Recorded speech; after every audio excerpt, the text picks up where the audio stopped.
ये शेर सोसाइटी के कुछ ख़ास लोगों की सोच को बयान करता है। मैं समझाता हूँ कैसे। परवीन शाकिर साहिबा का ये शेर, हम वो शबज़ाद की सूरज की इनायत में भी अपने बच्चों को फ़कत कोर निगाही देंगे। तो सबसे पहले कुछ लफ्ज़ों के मतलब समझ लेते हैं। शबज़ाद के मानी होते हैं इंसोम्नियाक, यानी कि रातों को जगने वाला। इनायत यानी कि काइंडनेस, मेहरबानी। और कोर निगाही यानी कि अंधापन, ब्लाइंडनेस। तो शब्ज़ाद ना मेटाफोरिकली यहाँ पर उन लोगों के लिए इस्तेमाल हुआ है जो अंधकार में पले बड़े हैं।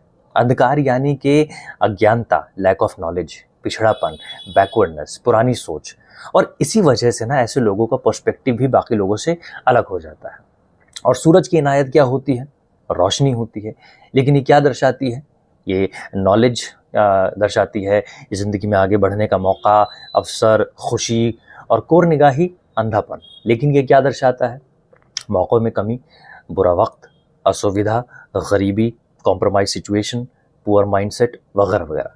यानी कि कुछ लोग ना अपने आसपास अच्छे मौके या बेटर सर्कमस्टेंसेस होने के बावजूद भी अपनी वो रिजिड माइंडसेट या कठोर मानसिकता की वजह से या पिछली सोच की वजह से ना आगे नहीं बढ़ पाते। और फिर यही मानसिकता अनजाने में अपनी आने वाली पीढ़ी को पहुंचा देते हैं।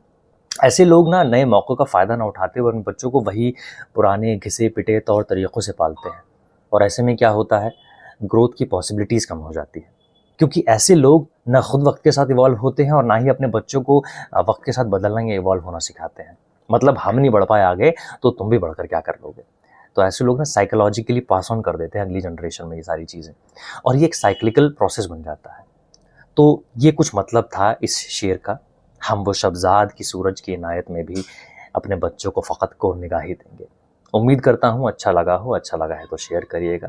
मैं फिर से मुलाकात करूँगा।